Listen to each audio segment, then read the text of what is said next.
नमस्कार, कैसे हैं आप सभी लोग। मैं हूं निशांत चतुर्वेदी। सत्ता के सभी न्यूज मित्रों का स्वागत है। सबसे पहले सत्ते पे सत्ता यानी 7 खबरें और दिलचस्प जानकारियां एक साथ।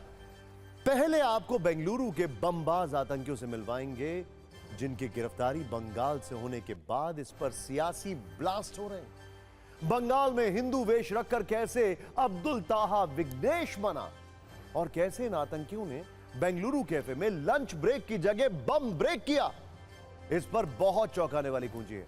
फिर आपको काशी विश्वनाथ मंदिर की पुजारी पुलिस से मिलवाएंगे जो धोती कुर्ते में है, जिनके गले में रुद्राक्ष और माथे पर त्रिपुंड है। लेकिन पुलिस के पुजारी वाले इस लुक को लेकर यूपी में सियासत की घंटियां कैसे बज रही हैं, इस पर भी एक दिलचस्प रिपोर्ट है। इसके बाद एक ऐसी खबर जो सीधे आपकी सेहत की सत्ता से जुड़ी है। दावा है कई डॉक्टर्स आपके स्वास्थ्य के साथ बहुत बड़ा खिलवाड़ कर रहे हैं। यह हम नहीं कह रहे, बल्कि ये डराने वाले fact Indian medical research council की एक रिपोर्ट में बताए गए हैं। इस खबर को बिल्कुल भी मत मिस करिएगा। फिर सत्ता में आपको विपक्ष की पर गिरी प्रधानमंत्री मोदी की 3M मिसाइल के बारे में बताएंगे। आज पीएम ने मटन, मछली और मुगल के जरिए जम्मू के उधमपुर से बिहार की सियासत में नया तड़का लगाया। इस पर तेजस्वी और मीसा भारती का पारा हाई। और दिल्ली शराब घोटाले में बीआरएस नेता के कविता को दिल्ली की राउज एवेन्यू कोर्ट ने 15 अप्रैल तक सीबीआई कस्टडी में भेज दिया है। वैसे सीबीआई ने 5 दिन की रिमांड मांगी थी और तर्क दिया था कि घोटाले का पर्दाफाश करने के लिए कविता का सामना सबूतों से कराने की जरूरत है। दिल्ली में केजरीवाल की जेल वाली सियासत के बीच आम आदमी पार्टी ने केंद्र सरकार पर बड़ा आरोप लगाया। केजरीवाल की मंत्री आतिशी का दावा है कि केंद्र सरकार दिल्ली में राष्ट्रपति शासन लगाने वाली है और केजरीवाल सरकार के खिलाफ बड़ा राजनीतिक षड्यंत्र प्लान किया गया है। और इन खबरों के बीच दुनिया में नई जंग छिड़ने का सायरन बज रहा है। ध्यान से देखिएगा ये खबर। भारतीय विदेश मंत्रालय ने एक एडवाइजरी जारी करके ईरान और इजरायल की यात्रा न करने की सलाह दी है। एडवाइजरी में यह भी कहा गया है कि जो भारतीय ईरान और इजरायल में रह रहे हैं वो घर से कम निकलें। सवाल है कि क्या ईरान और इजरायल में जंग शुरू होने वाली है? क्या काउंटडाउन शुरू हो चुका है? आज सत्ता के मेन्यू में राजनीति, आतंकवाद और आपकी सेहत से जुड़ी खबरें हैं। सत्ता की कुछ और दिलचस्प कुंजियां हैं जो हम आपको आगे दिखाएंगे और उनको खोलेंगे। लेकिन सबसे पहले वो वीडियो जिसे देखकर देश के करोड़ों राम भक्तों का मन मीठा हो जाएगा। ये देखिए, आप ध्यान से देखिएगा इसको। आज से 5 दिन बाद 17 अप्रैल को रामनवमी है।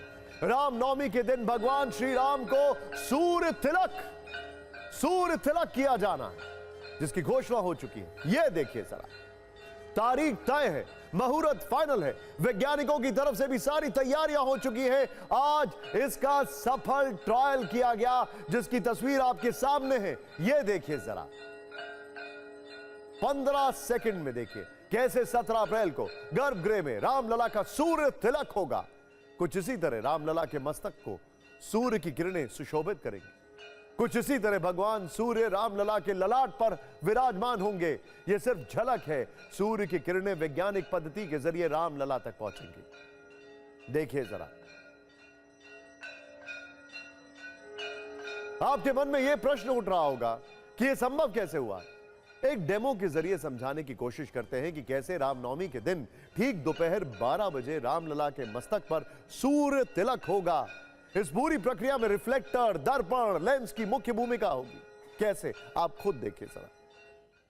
राम मंदिर की छत पर रिफ्लेक्टर लगाया गया, जहां सूर्य की किरणें पहुंचेंगी। इसमें लगे मुख्य लेंस से सूर्य की किरणें आगे बढ़ेंगी और राम मंदिर की तीसरी मंजिल पर लगे दर्पण की मदद से आगे बढ़ेंगी। इसके बाद सूर्य किरणें दूसरी मंजिल पर लगे लेंस 1 तक पहुंचेंगी और पहली मंजिल पर लगे लेंस 2 यानी लेंस 2 और लेंस 3 के जरिए आगे बढ़ जाएंगी। इसके बाद दर्पण 2 के जरिए गर्भगृह में रामलला के मुखमंडल तक सूर्य की किरणें जाएंगी और रामलला का सूर्य तिलक होगा।